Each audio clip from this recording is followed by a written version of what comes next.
Okay, so the new trailer for Stranger Things Season 4 just came out and it looks absolutely crazy. There's roller rinks, there's Dungeons and Dragons, there's a Russian prison, and at one point, the Night King from Game of Thrones even shows up. This season is definitely going to be the wildest one we've seen yet, so let's dive in to see what exactly we can expect from Stranger Things Season 4.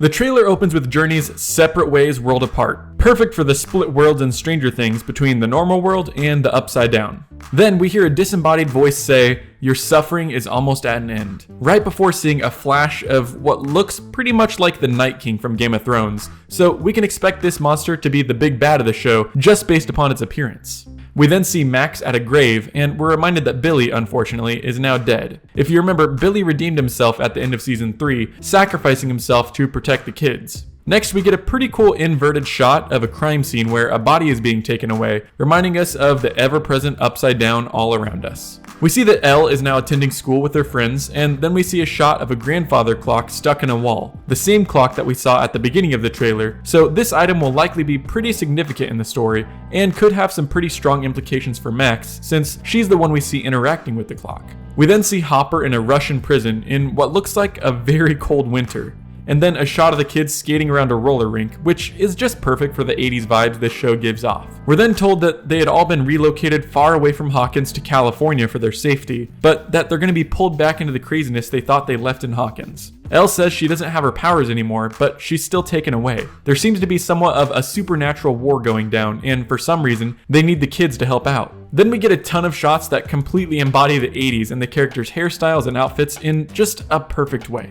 We see Hopper being tortured in the Russian prison, and then Hopper actually fighting alongside the other inmates against a Demogorgon that seems to have found its way into the prison. Then we get a flashback to when Elle was still in captivity, seemingly just after killing some guards with blood running down her face. Next, we get a series of quick shots all together, starting with Max levitating, perhaps meaning that she's gaining some supernatural powers that'll help them fight in this war in the Upside Down.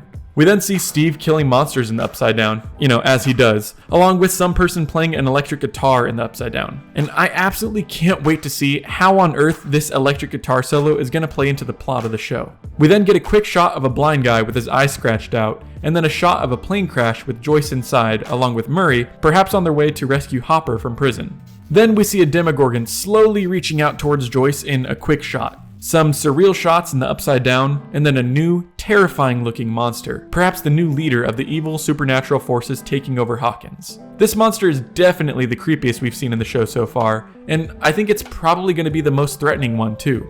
Although it'll probably be hard to top the Mind Flayer. Okay, so after going through all the shots in the trailer, we can definitely tell that this is going to be a season to remember. Max potentially getting powers, Joyce rescuing Hopper from prison, a random electric guitar solo in the Upside Down, the Night King, a disturbing grandfather clock, a blind guy, and so much more await us in Stranger Things Season 4. I have absolutely no idea how they're going to fit all of these crazy shots into one season of television. If there's one thing for certain though, it's that these kids aren't out of the woods just yet. They're definitely going to get wrapped up in the supernatural craziness surrounding Hawkins no matter how far they move away. We'll just have to wait and see exactly how far they get wrapped up into it when the show releases in just a couple of months, with the first volume streaming on May 27th and the second volume on July 1st.